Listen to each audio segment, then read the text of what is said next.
La Coupe du Monde 1986, donc au Mexique.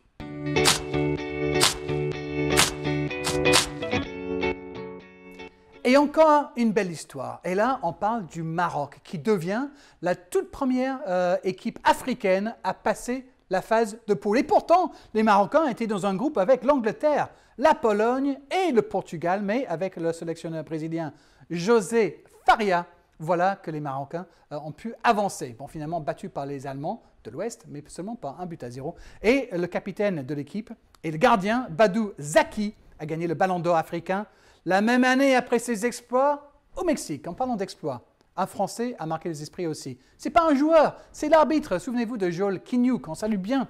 On l'entend encore en France, dans les médias.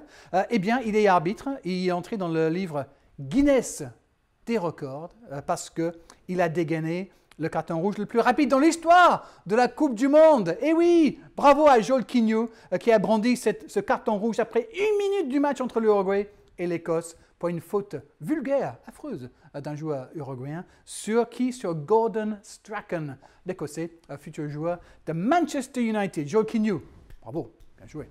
Il fallait avoir un peu de courage quand même pour sortir un carton si rapidement. En parlant de Français, justement, l'équipe de France en 86, c'était une magnifique équipe de France, sauf que malheureusement, Platini jouait avec une blessure. L'équipe de France a fait peut-être l'un des plus beaux matchs dans l'histoire de ce tournoi contre le Brésil en quart de finale. Quel match sublime avec finalement une séance de tir au but. Et oui, c'est mon ami Luis Fernandez qui a marqué le but de la victoire, le tir au but de la victoire. La France est passée en demi-finale.